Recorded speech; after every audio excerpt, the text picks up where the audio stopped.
नमः श्रीवर्धमानाय निर्धूतकलिलात्मने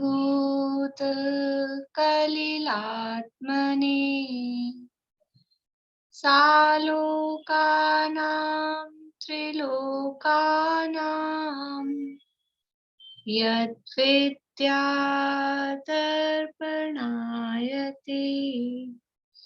यद्विद्यादर्पणायते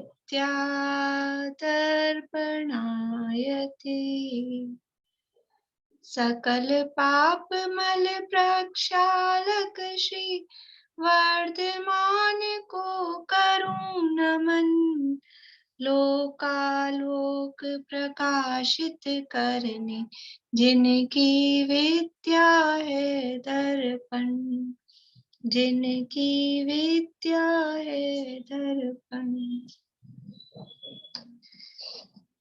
रत्नगढ़ शावकाचार्य नामक की शास्त्र है और इसके अंतर्गत आप्त का स्वरूप हम देख रहे हैं।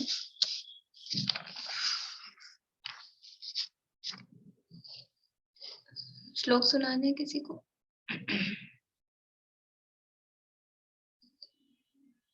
आपने सुनाए थे निशि जी?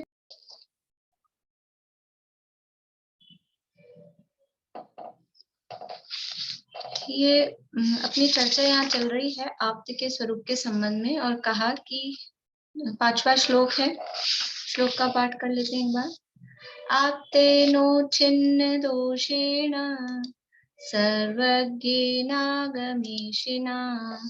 भवितव्यं नियोगेन नान्यथा याप्तता भवेत्। आप्त कैसे होते हैं? उच्छिन्न दोषेण यानी दोषों से रहित होते हैं। तो दोष बताए कि दोष कौन से होते हैं। तो अगले श्लोक में 18 दोषों का वर्णन किया और उसमें क्षुधा, तृषा, जन्म, जरा, बुढ़ापा, रोग, विस्मय, निद्रा, स्वेद, पसेव, मोह, राग, द्वेष, भय, ये सब उसमें दोषों के अंतर्गत बताए। तो फिर यहाँ सिद्ध किया कि ये जो दोषों से रहित है वो वीतरागी होता है। जिसमें एक भी दोष है उसके वीतरागता संभव नहीं है। बोलिए रश्मि जी।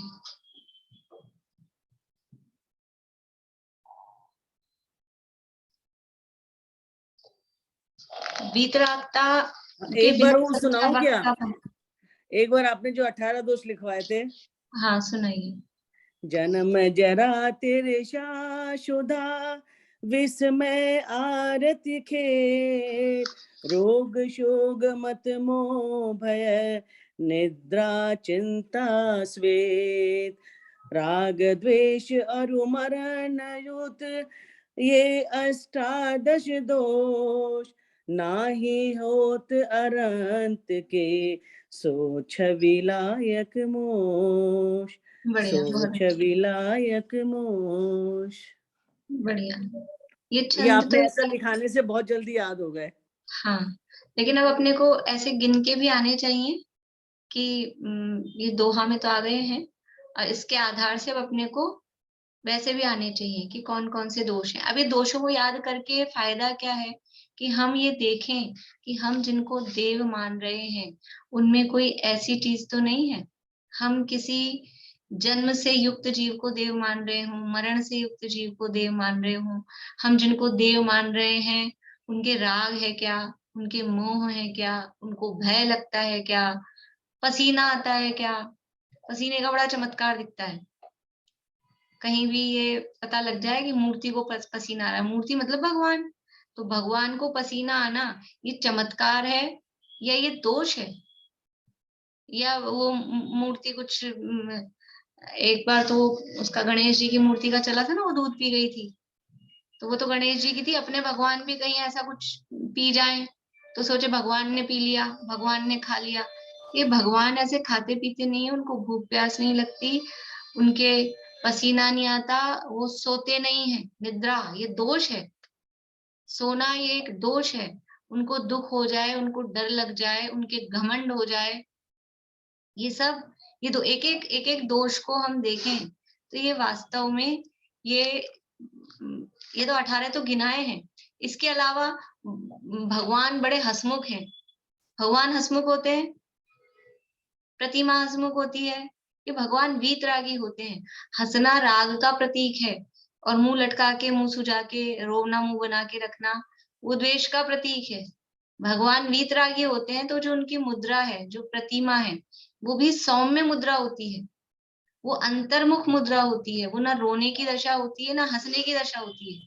भगवान की जो प्रतिमा है, आंखें कैसी होती है, ऐसे खुली हुई बिल्कुल, आंखें फाड़ फाड़ के देख रहे हैं, नहीं, आंखें बंद होती है क्या? कभी दर्शन किए अच्छे से भगवान के? भगवान के अच्छे से दर्शन किए क्या? कि कैसी होती है आंखें? ना पूरी बंद होती है, ना पूरी खुली होती है।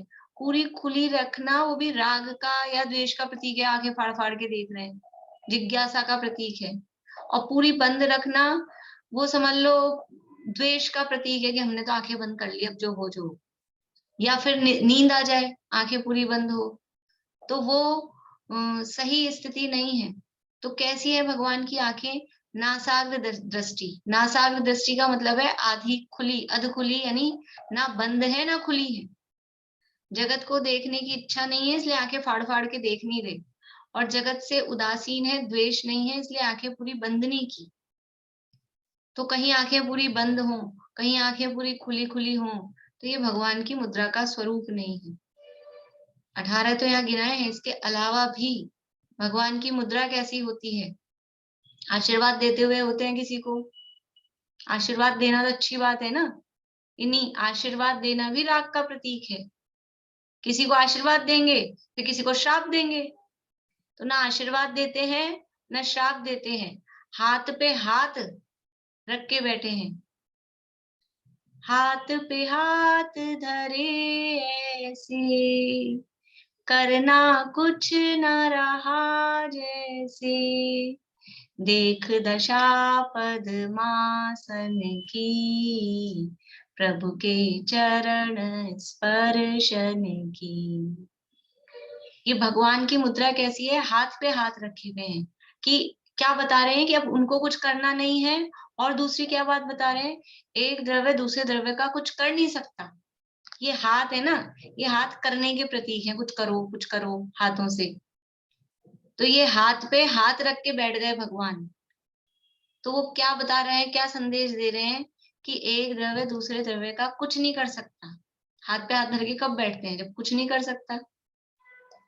इसलिए ये भगवान की प्रतिमा के दर्शन ऐसे करने चाहिए कि उससे क्या संदेश मिल रहा है। निरखो अंग अंग जिनवर के, जिनसे झलके शांति अपार। एक एक मुद्रा का, एक एक अंग का दर्शन करते हुए वो क्या संदेश उससे मिल रहा है, ये हमको देखना चाहिए। और ऐसे दोष ये वितरागी भगवान में नहीं होते। जिनके ये दोष होते हैं उनको वीतरागता नहीं होती। वीतरागता के बिना सच्चा हितोपदेशी पना, सच्चा वक्ता पना नहीं होता। फिर सर्वज्ञ के बारे में कहा कि सर्वज्ञ कौन है? कि जो सूक्ष्म पदार्थ हैं, दूर पदार्थ हैं और अंतरित हैं, यानी क्षेत्र से दूर है, काल से दूर है, अथवा भाव से सूक्ष्म है, ऐसे पदार्थों को भी सर्वज्ञ के बिना नहीं जाना जा सकता है। इंद्रिय ज्ञान कितना जानता है? वो तो स्थूल जो हमारे सामने है ना, और जो प्रत्यक्ष है, सन्मुख विद्यमान, उनको ही जानता है इंद्रिय ज्ञान तो। लेकिन जो केवल ज्ञान है, सर्वज्ञ भगवान का ज्ञान है, वो सूक्ष्म, अविद्यमान और जो परोक्ष है, हमसे दूर है, ऐसे पदार्थों को भी जानता है। और कैसे जानता है? समस्त पदार्थों की जितनी पर्याय हो रही है एक समय में, कितनी पर्याय होती है एक समय में? एक द्रव्य में कितनी पर्याय होती है एक द्रव्य में एक समय में? कविता जी,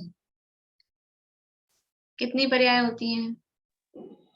अनंत अनंत अनंत। एक समय में एक द्रव्य में, क्योंकि गुण अनंत हैं और एक एक गुण की एक एक पर्याय, अनंत पर्याय होती हैं एक द्रव्य की। और द्रव्य अनंत है, तो हर द्रव्य की अनंत अनंत अनंत अनंत, इतनी सब पर्यायों को एक साथ, युगपत यानी एक साथ जो एक समय में जानता है, ऐसा वो केवल ज्ञान होता है। ऐसा केवल ज्ञान होने पर, सर्वज्ञ पना होने पर ही सच्चा हितोपदेशी पना होता है। क्यों?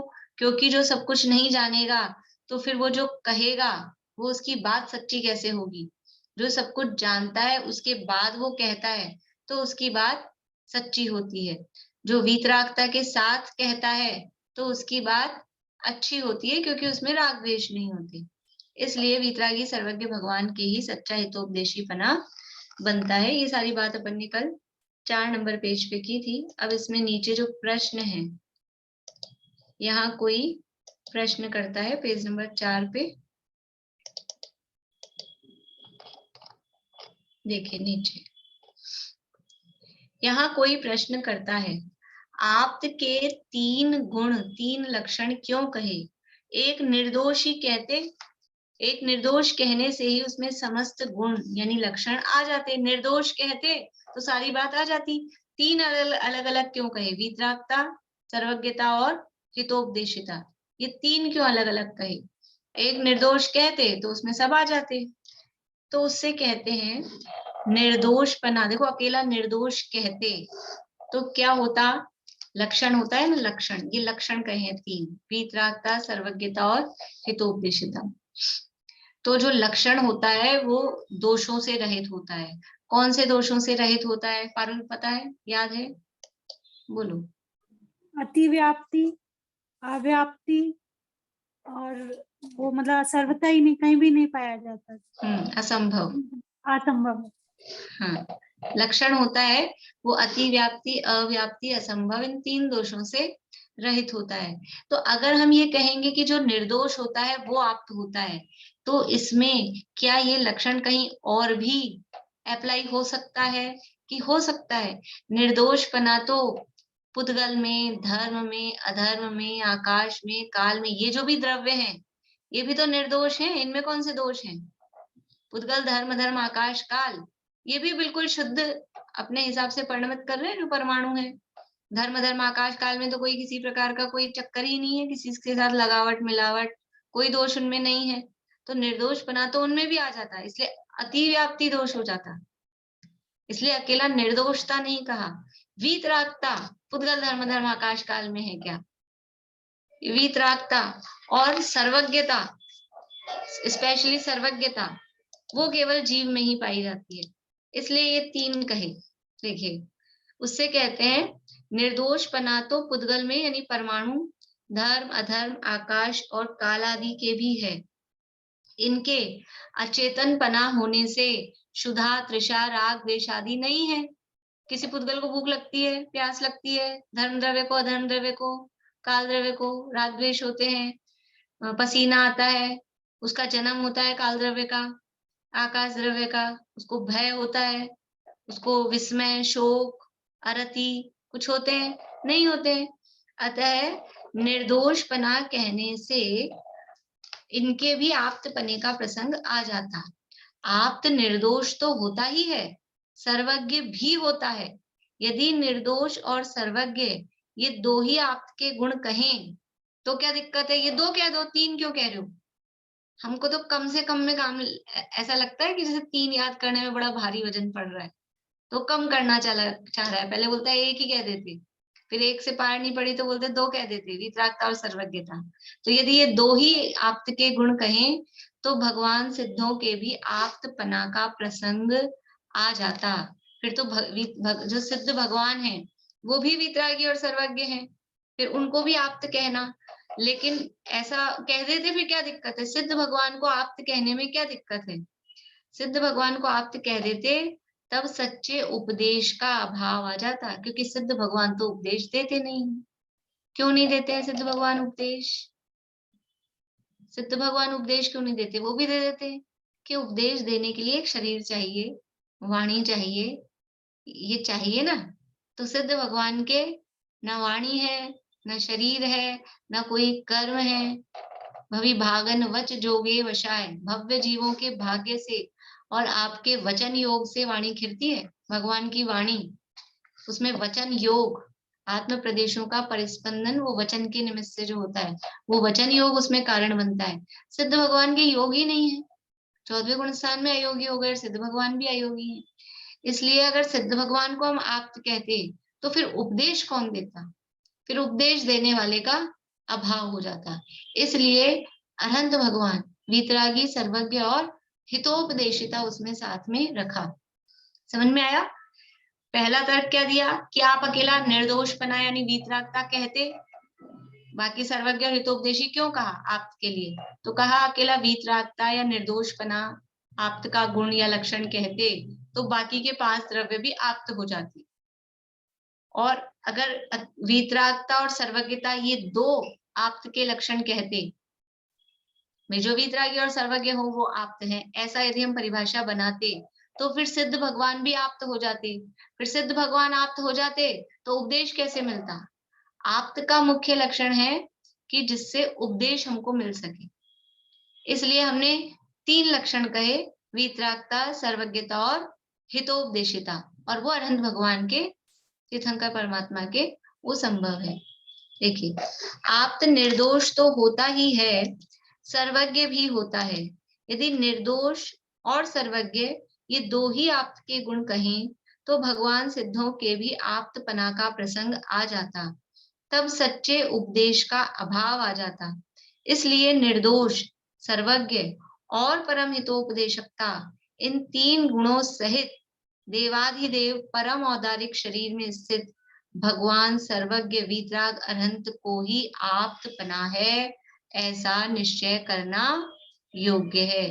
जो निर्दोष है यानी वीतरागी है, सर्वज्ञ और परम हितोपदेशिकता, इन 3 गुणों सहित जो देवाधिदेव, देवों के भी अधिदेव, देव भी जिनके चरणों में सिर झुकाते हैं, ऐसे देवाधिदेव, यहाँ पीछे बताया था ना देवाधिदेव क्यों कहते हैं, अनंत चतुष्टय, 4 घातिया कर्मों का अभाव होने से अनंत चतुष्टय उनमें प्रकट हुए हैं, सबसे भिन्न असाधारण है, ऐसे वो देवाधिदेव। देवाधिदेव परम औदारिक शरीर में स्थित भगवान सर्वज्ञ वीतराग अरहंत को ही आप्तपना है, ऐसा निश्चय करना योग्य है। इसलिए आप्त कौन होते हैं, अरहंत परमात्मा, अरहंत परमात्मा ही आप्त होते हैं, ठीक है, ऐसा यहाँ पर ये बताया है। अब अरहंत देव जिन 18 दोषों को नष्ट करके आप्त हुए, उन दोषों के नाम के लिए श्लोक कहते हैं। श्लोक अपन पढ़ चुके हैं, अर्थ भी अपन कर चुके हैं, ठीक है। और 18 दोषों के नाम अब कौन सुनाएंगे मुझे, बोले दीपिका जी। क्षुधा, तृषा,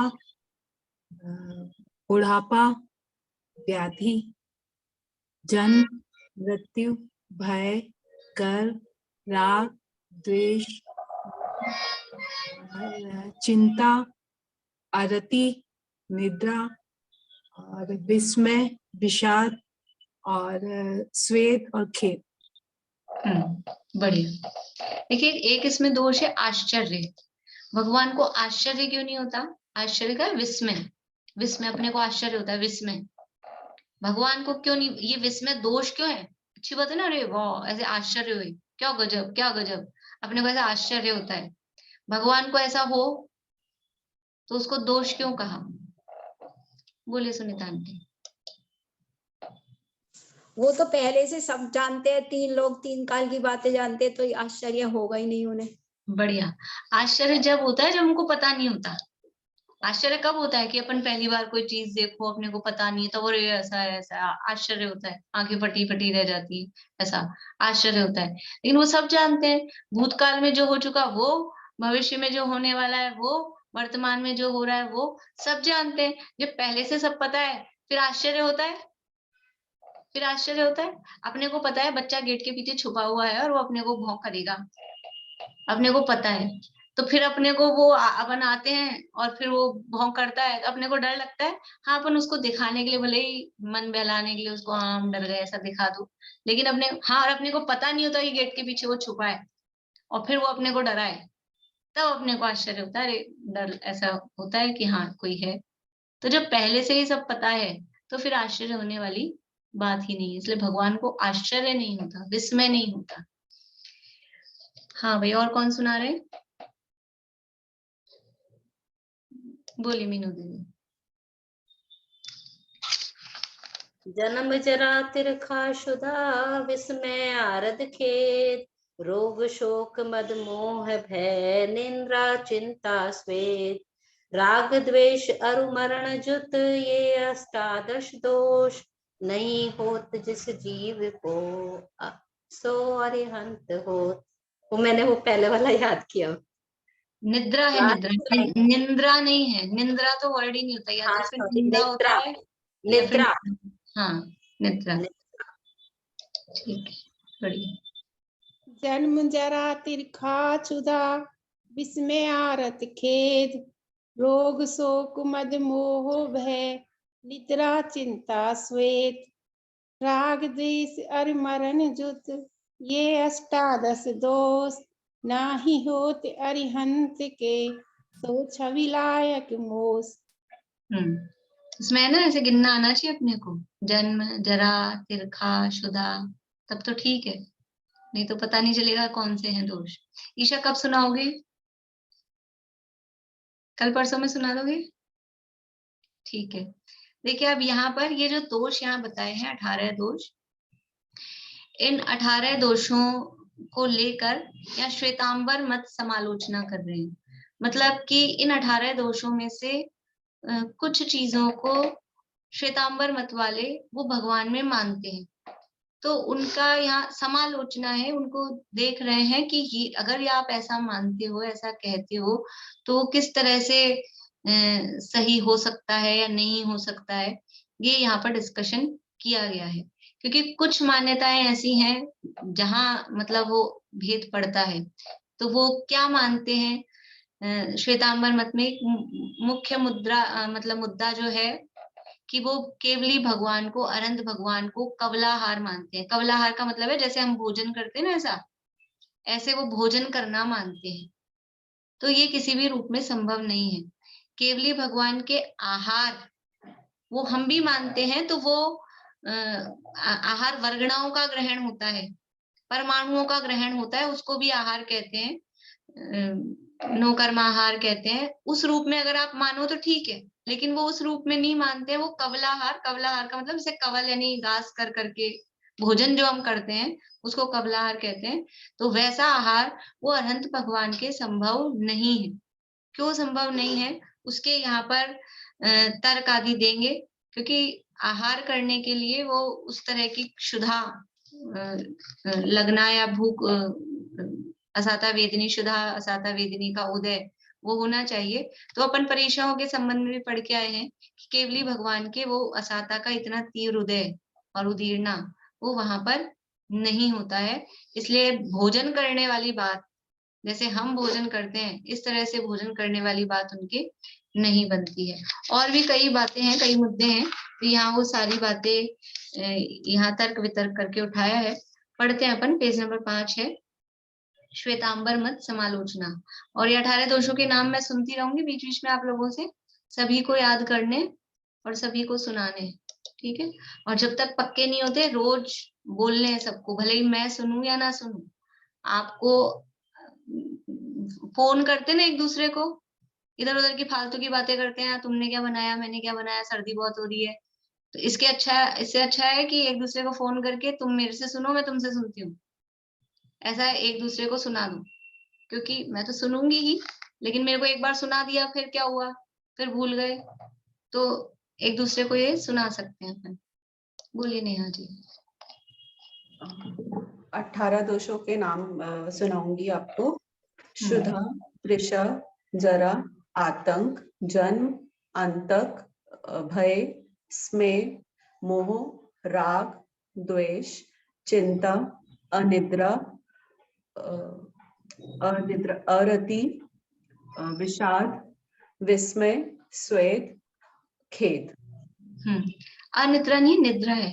निद्रा, निद्रा, बढ़िया, बहुत अच्छी। देखिए अब यहाँ कोई श्वेतांबर मत वाला प्रश्न करता है, कोई श्वेतांबर मत वाला है और वो कहता है, हे दिगंबर धर्म धारक, यदि केवली भगवान के क्षुधा तृषा का अभाव है, तो आहार आदि में प्रवृत्ति का अभाव होने से केवली के देह की स्थिति नहीं रहना चाहिए। देखिए अपन प्रकरण पढ़ रहे हैं, इससे पहले समझ लें कि यहाँ कोई किसी की निंदा आलोचना वाली बात नहीं है। यहाँ तो वस्तु स्थिति बताई जा रही है। जो सामने वालों के जो कोई भी तर्क हैं, तो वो आपके तर्क या आपकी मान्यता सही है या नहीं, उस चीज को यहाँ बताया जा रहा है। किसी से द्वेष भाव से किसी की निंदा की जा रही हो ऐसा नहीं है, लेकिन जो सच्चे देवशास्त्र गुरु का स्वरूप हमको पता होना चाहिए, क्योंकि उसके बिना सम्यक दर्शन की प्राप्ति नहीं हो सकती है। श्रद्धानम परमार्थानाम आप्तागम तपोव्रताम, ये यहाँ कहा है। तो फिर सच्चे देव के स्वरूप में यदि हम गलत मान्यता रखते हैं तो फिर हमें सम्यक दर्शन की प्राप्ति नहीं हो सकती है। इस प्रयोजन से यहाँ पे ये प्रकरण दिया गया है। तो क्या कहते हैं वो श्वेतांबर मत वाले कि हे दिगंबर धर्म धारक, यदि केवली भगवान के क्षुधा तृषा का अभाव है तो आहार आदि में प्रवृत्ति का अभाव होने से केवली के देह की स्थिति नहीं रहना चाहिए। भोजन नहीं करेंगे तो क्या होता है, भोजन नहीं करते तो फिर शरीर टिकता नहीं है, फिर मृत्यु हो जाती है। कितने दिन बिना भोजन के रह सकता है? ऐसे बहुत सारे केस अपन सुनते हैं कि भूख से, भोजन नहीं मिलने से मरण को प्राप्त हो गए। तो यदि वो आहार में प्रवृत्ति, उनके क्षुधा तृषा है नहीं, क्षुधा तृषा नहीं है, भूख प्यास नहीं है, तो आहार करते नहीं है। आहार नहीं करते तो फिर उनके शरीर भी नहीं टिकना चाहिए। और केवली के देह की स्थिति तुम्हारे लिए स्वीकार ही है, तुम मानते ही हो। करोड़ों करोड़ों वर्ष तक अनंत दशा में 13वें गुणस्थान में अनंत परमात्मा रहते हैं। 1 कोटि पूर्व की आयु, एक पूर्व में कितने वर्ष होते हैं? कल मैंने किसको बताया था व्हाट्सएप पे? हाँ बोलिए। 70,56,000 करोड़। बढ़िया। एक पूर्व में 70,56,000 करोड़ वर्ष होते हैं। 70,56,000 करोड़, इतने लंबे समय तक, उसमें से 8 वर्ष कम कर दो मात्र, तो 8 वर्ष, इतने करोड़ों वर्ष में से 8 वर्ष कोई खास बात नहीं है। इतने लंबे समय तक वो अरहंत दशा में 13वें गुणस्थान में केवली भगवान रह सकते हैं। तो 70,56,000 करोड़ वर्ष तक बिना खाए पिए कैसे रह सकते हैं? तुम तो मान तो रहे हो, वो कह रहे हैं श्वेतांबर मत वाले, तुम मानते हो कि अरहंत भगवान इतने इतने करोड़ों वर्ष तक रहते हैं, तो बिना खाए पिए कोई इतने करोड़ों वर्ष तक महीने का उपवास कर ले, 4 महीने का कर ले, 6 महीने का कर ले, करोड़ों वर्ष तक कोई उपवास करके जिंदा रह सकता है? ये प्रश्न, ये तर्क वो दे रहे हैं। और केवली के देह की स्थिति तुम्हारे लिए स्वीकार ही है, इसलिए केवली के आहार करने की सिद्धि हुई, इसलिए वो आहार तो करते होंगे। जिस प्रकार आहार किए बिना अपने देह की स्थिति नहीं रहती, उसी प्रकार केवली के भी आहार किए बिना देह की स्थिति नहीं रहती। और केवली के देह की स्थिति है, देह तो अपन मानते हैं, इसमें तो एक मत है सब कि जो अनंत परमात्मा है वो शरीर सहित परमात्मा है, सकल परमात्मा है, उनके शरीर होता है। ये तो आप भी मान रहे हो, हम भी मान रहे हैं। तो फिर वो शरीर टिकता कैसे है? बिना आहार के तो टिक नहीं सकता, इसलिए वो आहार तो करते ही होंगे, ऐसा वो सामने से कह रहे हैं। ठीक है, अब उन्हें उत्तर देते हैं। प्रश्न समझ में आ गया सबको? प्रश्न समझ में आ गया? अब उत्तर। केवली के मात्र आहार की सिद्धि करना है या कवला आहार की सिद्धि करना है? आपको केवली का शरीर टिकवाना है, शरीर टिका है ये बताना है, तो उनके आहार होता है ये सिद्ध करना है कि कवलाहार होता है। कवलाहार समझ में आ रहा है सबको? कवलाहार का मतलब है जैसा भोजन अपन करते हैं, रोटी दाल चावल मुंह से, हाथ से उठा के मुंह से, जिस तरह से हम लोग करते हैं वैसा वाला भोजन, कि उसको बोलते हैं कवलाहार। तो यदि मात्र आहार की सिद्धि करने का अभिप्राय है, तब तो सहयोग केवली 13वें गुणस्थान पर्यंत समस्त जीव आहारक ही है, ऐसा परमागम का वचन है। यदि आपको मात्र आहार की सिद्धि करनी है कि केवली भगवान के आहार होता है, तो ये हम भी मान रहे हैं 13वें गुणस्थान तक सभी जीव आहारक होते हैं। आहारक का मतलब है कि शरीर के टिकने योग्य कर्म परमाणु, शरीर के टिकने योग्य जो पुद्गल परमाणु हैं, जो पुद्गल वर्गणाएं हैं, उनको सभी जीव ग्रहण करते हैं, कोई भी हो। जितने भी समझ लीजिए, विग्रह गति के 1-2 समय छोड़ दीजिए, बाकी 1-2-3 समय, बाकी जितने भी संसारी जीव हैं, पहले गुणस्थान से लेके 13वें गुणस्थान तक सभी जीव, वो बाहर से भोजन करें या न करें, पर वो शरीर टिकने योग्य जो परमाणु हैं, उन परमाणुओं का ग्रहण उन सबके होता है, इसलिए वो सब आहारक ही हैं।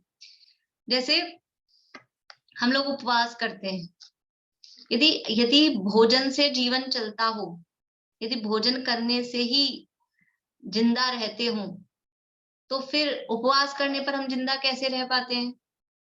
फिर तो एक दिन उपवास करा और मर जाना चाहिए अगले दिन, क्योंकि भोजन नहीं किया एक दिन।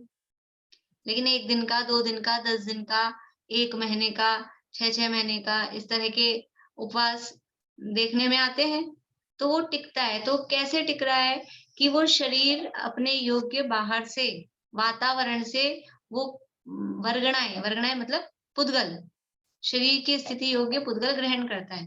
देखो, ये शरीर का ऐसा नियम है। बचपन में हम शरीर की अच्छा बढ़े, अच्छा रहे, उसके लिए वो बच्चा खुद, माता-पिता की नहीं, लेकिन वो बच्चा खुद क्या करता है? हर महीने उसका वजन बढ़ना चाहिए, हाइट बढ़नी चाहिए और जो-जो भी उसका चार्ट होता है और सब, वो बच्चा क्या करता है? क्या नहीं, वो तो उसको ये नहीं पता है बादाम खाना चाहिए कि ये दूध पीना चाहिए, वो तो जो मिले ना, कागज मिले, चप्पल मिले, पॉटी कर ले तो पॉटी मिले, वो सब खाता है। कुछ भी करता है, लेकिन फिर भी उसका शरीर दिन दूना बढ़ता ही जाता है, हाइट बढ़ती ही जाती है, वेट बढ़ता ही जाता है। और अब 18, 20, 25 साल के हो गए, अब वो हाइट और वो वेट, वो क्या होता है, नॉर्मली कांस्टेंट हो जाता है, वो स्थिर हो जाता है। अब बाद में किसी का वेट बढ़ता जाए, वो एक अलग बात है। हाइट तो समझ लो स्थिर हो ही जाती है लगभग। अब उसके बाद 25 साल के होने के बाद क्या-क्या नहीं करते? अभी तो बहुत साधन है, यूट्यूब पे देखते हैं, वो देखते हैं क्या खाएँ, क्या नहीं खाएँ, ये डाइट चार्ट और ये क्या बोलते हैं, अपने डायटीशियन के पास जाते हैं और क्या खाना है, क्या नहीं खाना है। फिर भी जैसा बचपन में बढ़ता है, वैसा बढ़ता है क्या? नहीं बढ़ता है। क्यों? क्योंकि बचपन में वो शरीर बाहर से, आप मुँह से कितना खा रहे हो, कितना नहीं खा रहे हो, वो भी असर करता है, लेकिन उससे ज़्यादा वातावरण से वो परमाणु ग्रहण होते रहते हैं। और जब जैसे-जैसे एज बढ़ती जाती है, तो वातावरण से परमाणु ग्रहण करना कम हो जाता है और शरीर से निकलना वो ज़्यादा हो जाता है। इसलिए हम कितना ही खाएँ, क्या-क्या नहीं करते हैं इस शरीर के पीछे। समझ लो 25-30 साल के हो गए अब तो, अब यही प्रोग्राम रहता है। कौन-कौन से बीज खाने हैं, क्या-क्या खाना है, क्या नहीं करना है, हड्डियाँ किससे मजबूत रहेंगी, विटामिन डी किससे बनेगा, बी12 किससे होगा, ये वो सब सब डेफिशिएंसी है, सबके रहती है। ये सब डेफिशिएंसी तो यही यही सोचते हैं क्या खाएँ, क्या नहीं खाएँ, फिर भी वो पूरा ही नहीं होता है, वो बराबर ही नहीं होता है।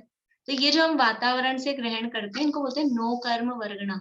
आहार वर्गणा कह दो, नो कर्म वर्गणा कह दो, ये शरीर नो कर्म है।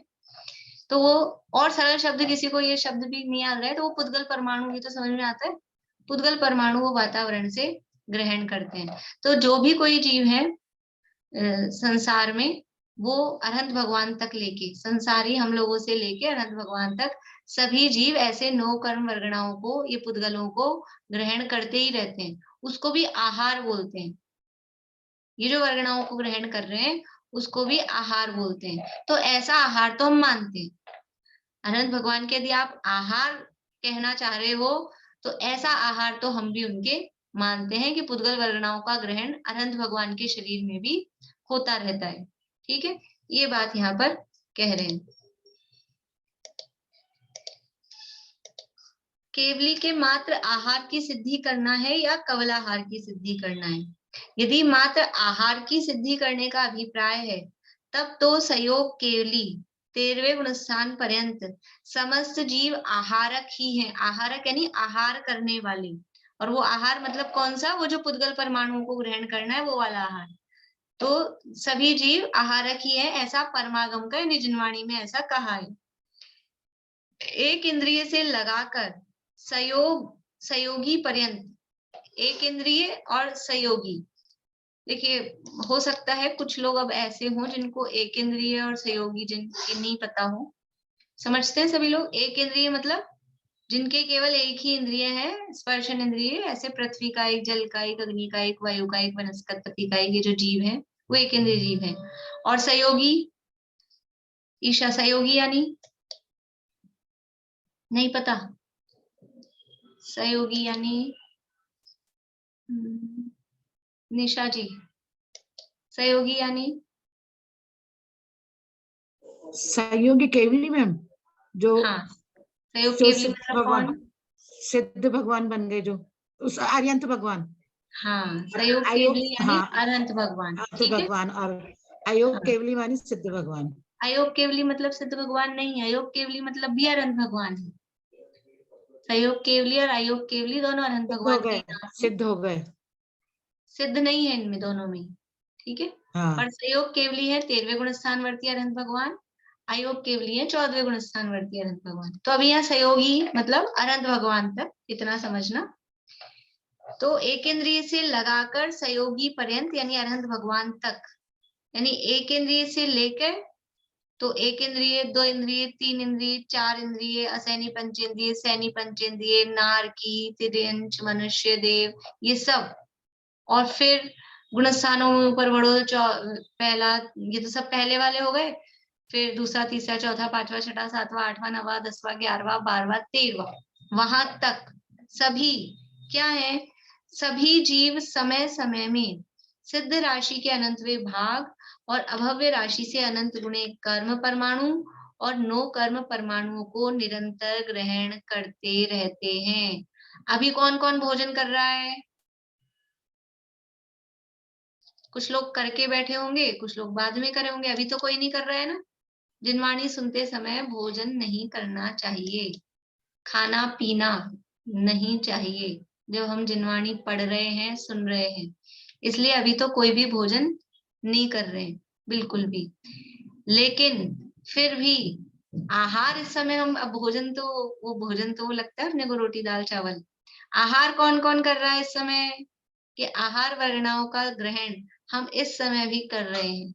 इस समय भी यहाँ भी बैठे हैं, तो वो शरीर के योग्य जो परमाणु है, पुद्गल परमाणु, उनको बोलते हैं आहार वर्गणाएं। वो आहार वर्गणाओं का ग्रहण हम कर रहे हैं, इसीलिए उसको आहार बोलते हैं कि हम आहार कर रहे हैं। वो वर्गणाओं का नाम है आहार वर्गणा। वर्गणा का मतलब है पुद्गल, ठीक है। वर्गणा मतलब पुद्गल, और उसका नाम है आहार वर्गणा। तो शरीर की स्थिति योग्य जो पुद्गल होते हैं उनका नाम है आहार वर्गणा। तो उस आहार वर्गणाओं का ग्रहण प्रति समय चल रहा है, एक इन आहार वर्गणाओं का और दूसरा कर्म परमाणुओं का। कर्म परमाणुओं का ग्रहण कब रुकता है? विग्रह गति में रुक जाता है। जब मरण हो जाता है तब कर्म परमाणुओं का ग्रहण रुक जाता है? नहीं, तब भी कर्म परमाणुओं का ग्रहण नहीं रुकता है। हाँ, ये आहार वर्गणाओं का ग्रहण उस समय रुक जाता है, 1 2 3 समय के लिए। लेकिन सामान्य परिस्थितियों में यहाँ बता रहे हैं कि जितने भी जीव हैं, एक इंद्रिय से लेकर सहयोग केवली पर्यंत समस्त ही जीव समय समय यानी हर समय कर्म परमाणु और नो कर्म परमाणुओं को निरंतर ग्रहण करते रहते हैं। हर समय ये परमाणु ग्रहण हो रहे हैं। कहाँ से करते हैं? मुंह से। मुंह से कहाँ से परमाणु ग्रहण कर रहे हैं? इस सर्वांग से। सर्वांग से परमाणुओं का ग्रहण निरंतर चलता रहता है। अब इसकी संख्या बताइए, कितने कर्म परमाणु ग्रहण करते हैं हर समय? कितनी रोटी खाते हैं एक बार में? कितनी रोटी खाते हैं एक बार में?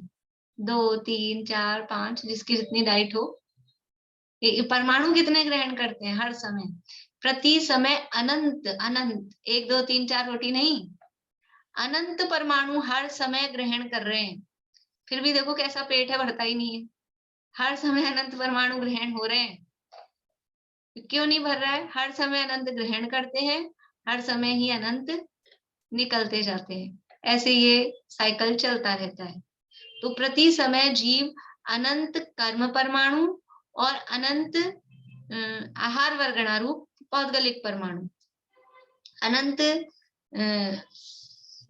कर्म परमाणु और नो कर्म परमाणु, शरीर को नो कर्म भी कहते हैं, तो नो कर्म शब्द ज्यादा सरल रहेगा। ये प्रति समय निरंतर ग्रहण करते रहते हैं। वो अनंत का प्रमाण यहाँ बताया है, अनंत कितने?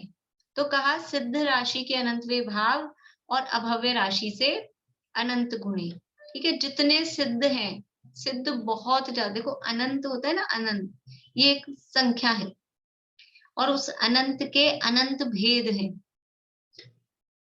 अनंत के कितने भेद होते हैं? अनंत के अनंत भेद, जैसे कि 4 अंकों की संख्या 4 अंकों की संख्या कितनी होती है? कोई 4 अंकों की संख्या बताइए। सेकंड क्लास का, थर्ड क्लास का क्वेश्चन है, ईशा को आ जाएगा। बोलो 4 डिजिट की कोई संख्या। 1000। 1000 मतलब 1000। ठीक है, 1000 ये 4 अंकों की संख्या है।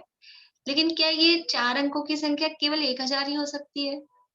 1001 कितने अंकों की संख्या है?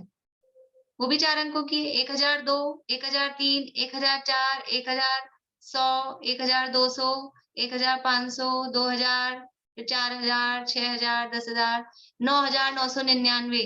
यहाँ तक जितनी भी संख्याएं हैं ये सब कितनी है? सब 4 अंकों की हैं।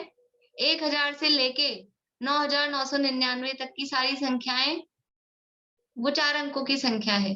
ऐसे 5 अंकों की संख्या लगा लो, 6 अंकों की। तो ये हजार, ये अनंत है। ये अनंत भी इस तरह का है कि जैसे 4 अंकों की एक मिनिमम संख्या है 1000, मैक्सिमम संख्या है 9999 और बीच की खूब सारी संख्या है। ऐसे ही अनंत में भी एक सबसे मिनिमम अनंत, एक मैक्सिमम अनंत और बीच की और भी जो संख्याएं आएंगी वो सब भी अनंत ही कहलाती हैं। तो हम प्रति समय कितने अनंत परमाणु ग्रहण करते हैं कि जो सिद्ध राशि है वो समझ लो सबसे बहुत बड़ा वाला अनंत है। सिद्ध भगवान, सिद्ध राशि यानी सिद्ध भगवान की जो संख्या है वो बहुत ज्यादा वाला अनंत है। मान लो वो 9999 वाला है, 9900 वाला है, ऐसा समझ लो। और जो अभव्य है, अभव्य है वो ऐसे है कि 1100 जैसे हैं, इतने से हैं अभव्य, है ना। अभव्य इतने हैं और सिद्ध भगवान है वो 9900 जितने इतने हैं। तो सिद्धों का अनंतवा भाग और अभव्यों से अनंत गुणा, वो जो भी अनंत आएगा उतने अनंत परमाणु प्रति समय हम ग्रहण करते हैं। समझ में आया हो नहीं आया हो कोई बात नहीं, इतना समझ लेना कि प्रति समय अनंत कर्म परमाणु, हर जीव कर्म परमाणु और नो कर्म परमाणु, हर जीव प्रति समय, हर संसारी जीव अनंत भगवान तक हर संसारी जीव वो प्रति समय ग्रहण करता है। अब ये जो सिद्धों का अनंतवा भाग और अभव्यों से अनंत गुणा है ना, ये आगे फिर कभी ना कभी ये आएगी संख्या।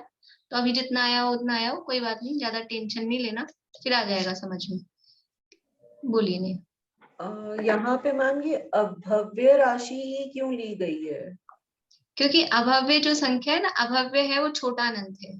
अभव्यों की जितनी संख्या है वो छोटा अनंत है, सिद्धों की जितनी संख्या है वो बड़ा अनंत है। तो बड़े का अनंतवा भाग यानी उसका तो भाग लगा रहे हैं तो वो उसमें तो कम कर रहे हैं, और जो अभव्य है वो कम है तो उसमें गुणा कर रहे हैं। जैसे उदाहरण के लिए मानो, उदाहरण ले रहे हैं अपन, अभव्य है 10 और सिद्ध है 10,000, है ना। तो 10,000 का 10वां भाग, 10,000 का 10वां भाग कितना आएगा? 10,000, 1000, 1000, है ना। 1000। और ये अभव्य है 10, इसको कहो 10 का 100 गुना, तो 10 का 100 गुना कितना हो गया? 1000। 10 को 100 से गुणा करेंगे, ऐसे समझ में आया। अभव्य है वो कम संख्या है, सिद्ध है वो बड़ी संख्या है, तो बड़ी का भाग अनंतवा भाग और छोटे जो अभव्य है कम है, कम राशि का अनंत गुना, ऐसे वो जो अनंत आएगा। ये उदाहरण है 10 और 100, तो अनंत का आंसर, उसका आंसर भी अनंत ही आएगा। सिद्धों का अनंतवा भाग और अभव्यों का अनंत गुना, ये जो आंसर आएगा वो आंसर भी अनंत ही आएगा। तो हर समय जीव अनंत कर्म परमाणु और अनंत नो कर्म परमाणु प्रति समय ग्रहण कर रहे हैं। सभी जीव कर रहे हैं तो अनंत भगवान भी कर रहे हैं। 13वें गुणस्थान तक सभी जीव वो ग्रहण करते हैं। तो ऐसा आहार तो हम भी स्वीकार करते हैं, तब तो कोई प्रॉब्लम नहीं है, कोई दिक्कत नहीं है। फिर तो आप जो कह रहे हो वो हम मान रहे हैं। देखो श्वेतांबर मत वाले भी जो बात कह रहे हैं वो एकदम हवा में तो कह नहीं रहे। शास्त्र में ये बात आई है कि केवली भगवान के नौकर्म वर्गणाओं का ग्रहण रूप आहार होता है, तो केवली भगवान के आहार होता है, ये बात वहां से उठा ली उन्होंने। अब आहार होता है उसको लेकर अब वो आहार यानी ऐसा आहार होता है ऐसा मानने लग गए। लेकिन आहार का मतलब क्या? आहार का मतलब है आहार वर्गणाओं का ग्रहण, नौकर्म वर्गणाओं का ग्रहण होता है, उसको यहाँ आहार कहा जा रहा है। ठीक है, क्योंकि एक मार्गणा है और इस तरह की कर्णन योग में आगे आती है चीजें कि जीव आहारक है कि अनाहारक है, तो विग्रह गति में जीव आहारक है कि अनाहारक है, ऐसे इस तरह की बातें आती है। तो वहां कोई रोटी दाल चावल तो खाएगा नहीं, मरने के बाद में दूसरी जगह जाएगा, तो वहां कोई ऐसा आहार तो होगा नहीं, तो फिर वहां आहारक अनाहारक कहने का क्या मतलब है? तो वहां वही है कि वो नो कर्म वर्गणाओं का ग्रहण हो रहा है तो आहारक कहलाता है, नहीं हो रहा है तो अनाहारक कहलाता है। ऐसा ही यहाँ पर इसको समझना। तो पहला तर्क क्या था कि केवली भगवान के देह की स्थिति यदि आप मान रहे हो तो आपको उनके आहार मानना चाहिए, ये वो सामने वाले तर्क दे रहे हैं। तो उसका जवाब क्या दिया कि अगर आप आहार करना कह रहे हो तो नो कर्म आहार कह रहे हो, नो कर्म वर्गणाओं का ग्रहण, तो वो हमको भी स्वीकार है, और अगर कवला आहार कहते हो तो वो हमको स्वीकार नहीं है। अब वो सामने से फिर कुछ कहेंगे, तो अब वो क्या कहेंगे, वो अगला दूसरा तर्क यहाँ आगे दिया है, उसकी चर्चा अपन कल करेंगे। ठीक है, अच्छा लगेगा आप लोगों को, आगे पढ़ेंगे ना तो कुछ तर्क ऐसे समझ में आएंगे कि कैसे कैसे मतलब क्या तर्क चलते हैं और किस तरह से वो सही है या नहीं, क्योंकि अपने को सही लगते हैं तब वो तर्क देते हैं तो अपने को लगता है सही है, लेकिन वो वास्तविकता क्या है वो यहाँ पर देखेंगे। बोलिए सुमन जी। ये कर्म परमाणु अर्थात जो 8 कर्म के जो परमाणु हम ग्रहण कर, हाँ, यहाँ हाँ। साथ में सम्मिलित क्यों किया? ये 9 कर्म परमाणु के साथ उसको भी क्यों या एक बताया कि हर समय क्योंकि कर्म वर्गणाएं भी ग्रहण करता है, इसलिए अनंत हम हर समय ग्रहण करते हैं, वो भी अनंत, यानी कर्म वर्गणाएं अलग ग्रहण होती हैं, वो अलग है, हाँ। और नो कर्म वर्गणाएं अलग है, दोनों सेपरेट है। ऐसा नहीं समझ ले कोई कि वो कर्म वर्गणाओं में ही नो कर्म वर्गणा शामिल है। नो कर्म वर्गणाएं अनंत अलग ग्रहण हो रही हैं, और कर्म वर्गणाएं अनंत वो अलग ग्रहण हो रही हैं। कर्मों का सिस्टम वो पूरा अपना अलग है। ठीक है, आप लोगों ने अगर पंच परावर्तन जिन लोगों ने पढ़ा होगा तो पहला जो परावर्तन है पुद्गल परावर्तन या द्रव्य परावर्तन, उसके 2 भेद हैं। कौन कौन से 2 भेद हैं, ध्यान है किसी को? सुलोचना भाभी बोलिए। कर्म परावर्तन और नो कर्म परावर्तन। बढ़िया, कर्म पुद्गल परावर्तन और नो कर्म पुद्गल परावर्तन। तो जो परावर्तन है वो पुद्गलों के ग्रहण से संबंधित है, तो कर्म वर्गणाओं का ग्रहण अलग हो रहा है और नो कर्म वर्गणाओं का ग्रहण अलग हो रहा है, तो परावर्तन भी इसलिए वो दोनों अलग अलग बताए हैं। तो मतलब इतना है कि दोनों का ग्रहण अलग अलग होता है, कर्म वर्गणाओं का और नो कर्म वर्गणाओं का, ये अलग अलग ग्रहण होता है। देखिए थोड़ी सी कर्णन योग की बात है, जिन लोगों को नहीं समझ में आई हो तो कोई बात नहीं, इतना समझना हर समय प्रत्येक जीव, जो भी संसारी जीव हैं, वो अनंत पुद्गल परमाणु हर समय ग्रहण करते हैं। इतना तो समझ में आता है, बस इतना ही समझना है। बाकी वो शब्द थे इसलिए इतनी सी चर्चा वो करनी पड़ी, बाकी और कोई बात नहीं। ठीक है, आगे की चर्चा अपन कल करेंगे, अभी यही पूरा करते हैं। जिनवाणी स्तुति।